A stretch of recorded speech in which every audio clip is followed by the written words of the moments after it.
He's a tough dude. I'm a tough guy. I hate that. Yeah, let me restart this. Me versus Nathan Orchard, June 3rd, London on Polaris. It's gonna be for the 155 belt. July 1st, I'll be fighting Gabriel Sousa on Grapplefest in Liverpool, UK. I will be fighting PJ Barch July 1st for the under 80 kilogram Grapplefest belt. Ethan Crelinsten is going to be competing against Nathan Orchard. This is actually the 4th time that they faced each other. I believe one was a decision for Ethan. Ethan submitted him the 2nd time, and then the 3rd time it was a draw. Ethan dominated him in pretty much every single match, so I see him coming out with the win pretty easily in this one. Even in the match that they had a draw on the combat jiu-jitsu, Ethan just positionally controlled him the entire time. All the matches so far have been very one-sided, so I don't see that changing. First thoughts on the match. So I remember, I think it was originally going to be me versus Ash Williams. I think maybe he got injured or something. So yeah, Nate Orchard is stepping in, and it's a great matchup. He's got a crazy, very unorthodox style. He's super aggressive. He's not going to stall. So I think that plays into my favor quite well. Like, I think guys who sort of try and come after me, give me the best opportunities to get my own game going. So it's gonna be entertaining. We're both gonna come after each other, and looking forward to it. You look at a guy like Nathan Orchard, has a great dead orchard. Looks like this when they finish, arms being like that. Nathan does have some things you got to watch out for. He's got a tricky close guard. That's his whole thing, the dead orchard. So got to watch out for that. Other than that, I think I pretty much can beat him in pretty much all positional situations, passing guard, playing guard, wrestling, seated versus standing, whatever we're doing, I feel like I'm going to get the upper hand. He's tough to submit, right? You see, like, when he gets in bad positions, he's good at like balling up and kind of not breaking away too much. So definitely a tougher opponent to submit. Definitely going to be an exciting match. Both of them have kind of crazy styles. They're moving throughout the entire match. Both are looking for the finish, in every match that they have. Ethan Crelinsten is known for having a crazy gas tank, is able to continue movement throughout the whole match, and a lot of times ends up fatiguing his opponent, and throughout that he finds a submission. But I'm sure it's not going to come easy. Ethan's going to have to put him some work. Like, stylistically, it's for sure entertaining. We're both like these scrappy, wiry, lanky guys, so we're going to get some weird, unorthodox exchanges, and yeah, it'll be cool. Whenever there's two guys attacking, it always makes for a fun match. If I had to predict how it's going to go, I think that Ethan comes out, he passes his guard, gets to his back, and then finishes with either a back triangle or a naked choke. This match ends up definitely with a submission. I feel like, it's the 4th time we face each other. It's been quite one-sided every time, in my opinion. So I think if 15-minute match, I think I could break through for a submission. I really believe that Ethan takes the back, subs this guy via rear naked choke, or maybe even an armbar. Gets up in there, extends his arm, and gives him a good pop-a-roo. Tell them I'm really good again. Tell them how good my submission game is.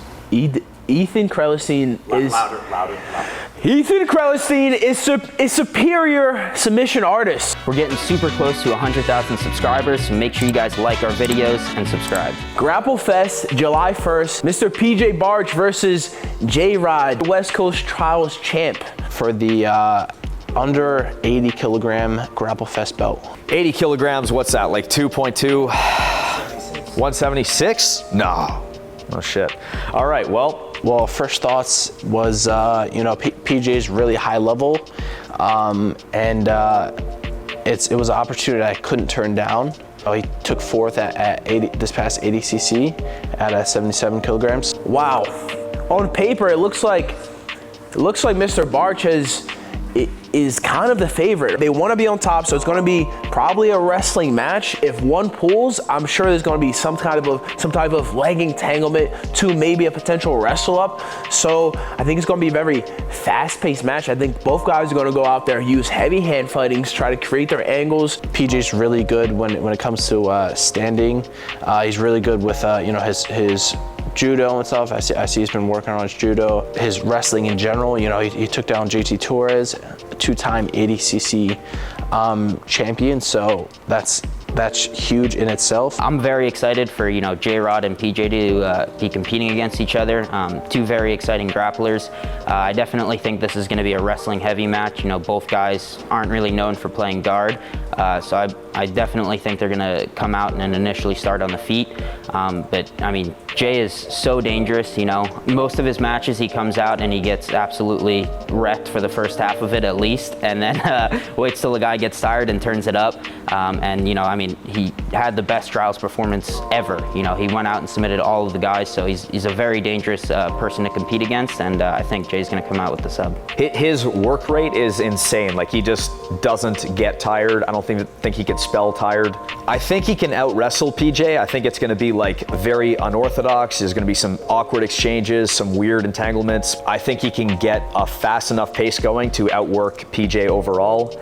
J-Rod is known for having issues in certain aspects of matches, but ultimately is known for coming back and coming hard, coming out on top, even though he's sometimes in a deficit, brings it back home. I feel like over the past year, I've been I've learned a lot, and I feel like I'm capable of escaping most of these bad positions now, so. It's like impossible for J-Rod to have a boring match, so, you know, I definitely think it's going to be an exciting one. Jay's gonna win. I don't know how, but odds are he gets kind of fucked up in the first half and then pulls it off in the second half. I don't know what specific submission it's going to be, just because it's probably going to be pretty scrambly, and I tend to just throw up a lot of submissions fucking whenever, so who knows? I don't know what submission it's going to be. On paper, he should be, you know, capable of beating me. I don't really pay attention to those things. You know, if I did, I probably wouldn't be as successful as I am, you know. Yeah, I don't know what submission it's going to be, but it'll be an exciting match. If I see you with a B-Team t-shirt around the world, I'll give you a high five. July 1st in Liverpool, Damien Anderson is going to be taking on Gabriel Sousa. This is actually a rematch. They faced each other once on Emerald City, and Damien came out with a beautiful heel hook win. Gabriel Sousa is a silver medalist at ADCC 2022.